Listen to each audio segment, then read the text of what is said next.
Hey, I'm Suitonia, And then TikTok. and we have RVB versus Stay Frosty. Both of these teams actually lost their first match, so the loser of this match will be eliminated.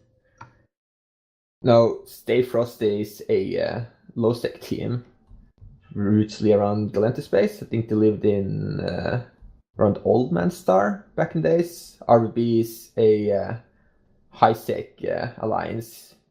Usually, they just fight. I think it's like they have war deck, right, between two different alliances, right? Yeah, so RVB are an alliance where red is always declared war on blue until they go purple, and normally when some other alliance declares war on them. So it looks like we got the comps up here in the bands here. So Stay Frosty, they have a Brutix Navy issue, Deimos, Omen Navy, Heretic, Hyena, Cormorant.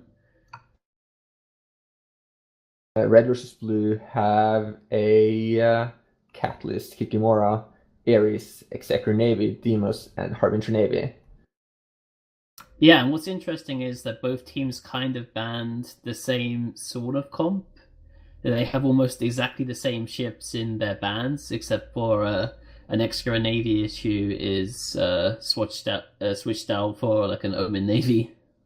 Yeah, they also more or less pick the same comp, or at least same archetype. They have long range battle cruisers and probably long range cruisers too. Yeah, so the main difference I see between the two teams is the fact that the Stay Frosty team have a Hyena and the RVB team have a Kikimora. So the RVB team have a lot more aggressive. They also are RVB are also like a lot more closer ranged. Like the Exec Navy and the Eris and the Catalyst have less range than the Heretic, Cormorant, and Omen Navy. So I guess they want to probably go in close, and it all probably depend on if the Hyena can keep the RVB team slowed down with its superior range control. Yeah, the Hyena is definitely going to be clutcher. Though it's very interesting to see how the Brutix Navy goes up against the Harbinger Navy. Brutix Navy generally has a can have a really beefy hull tank. Can also go active tank. Tell me about the Harbinger Navy. Yeah, so the Harbinger Navy is really interesting because it has a tracking and an optimal bonus, so it's really powerful at mid range, which is sort of where a lot of the rest of the RVB ships are really powerful, like the Kikimora especially. They should be able to shred support pretty easily, but they don't have as much range. So the match is about start here. We've got 5 seconds left. Warpins seem about the same. Looks like the RVB team came in a little bit closer at 30 kilometers. The Stay Frosty team's at 50. What do you think the play is here? So I think RVB like I think what we already talked about a little bit is I think RVB has superior mid range. Like for Here we example, the go. Catalyst out damages the Cormorant closer range. It's like we got DPS on the Kikimora trying to get rid of that ship straight away. It does a lot of DPS if it can spool up, but it's already in structure. Yeah, you can see the red versus blue team just rushing in, trying to get tackle. The Kikimora is about to go down. It doesn't seem like they've gotten any damage on the Stay Frosty team yet. That's not a good loss. Yeah, so they lost the Kikimora for nothing. The Eris is already in half armor. They did get the Cormorant down though from the Stay Frosty team. So it looks like they might trade the Eris and Kikimora for a Cormorant. That's not good. Yeah, we haven't seen any webs on the RVB team yet. I'm not sure if it's a UI thing though. See a TD on the Omen, web on TP on the Hyena. If that goes down, then Eris that is might red now. yeah. So it's probably going to go down in short order. Though the Hyena is also about to go down. Looks like they're going to trade the Eris for Hyena. So is that a good trade? I think it probably is because now RVB can abuse their superior like mid-range DPS with their Navy Harb over the RVB teams like Navy Brutix.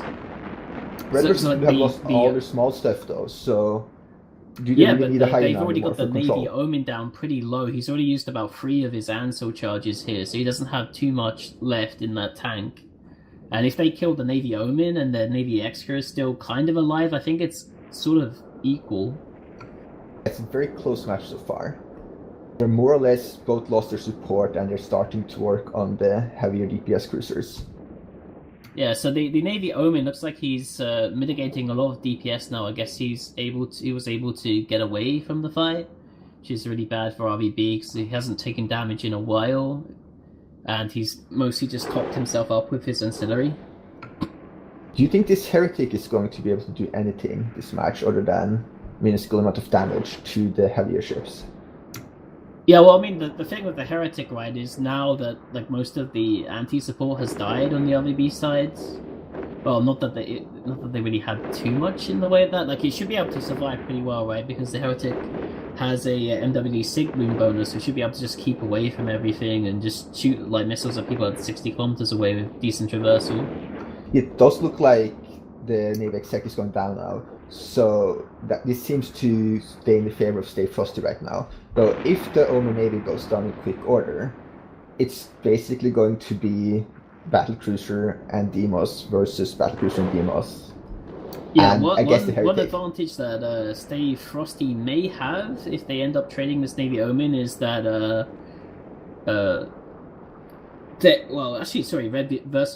Red versus Blue has that they have that Navy Harbinger, whereas Stay Frosty have the Brutix, so they're pretty much kinetic locked, shooting into maybe the enemy Deimos. It looks like they're going for the Navy Harbinger though, which is probably the best call. Yeah, normally having Harbinger shoot at the Brutix Navy would also be bad because laser shooting into armor. That's not good, but if the Brutix is hull tanked, that wouldn't matter at all. Yeah, so we're not seeing much damage coming out from RVB anymore. It's like the Heretic lost his shields, now they're going onto the Navy Brutix, but the Navy Harbinger's already in hull. Yeah, this doesn't look good.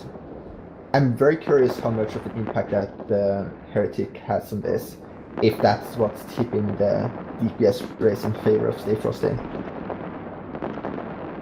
And I think interdictors are really a lot of people really underestimate them, especially in the AT, because like having a ship that can just do like 230 DPS that sits safe at 60 kilometers the entire time is actually pretty powerful. Yeah, definitely. Do you think this Navy Harbinger is hull tanked? Or was hull tanked, I'll say? Or do you think it was just armor tanked with very little incoming damage?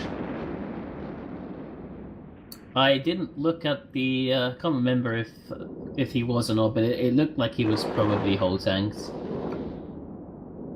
now it's just one Deimos versus Navy Brutix, Deimos, and Heretic. Do you think there's any chance for a comeback?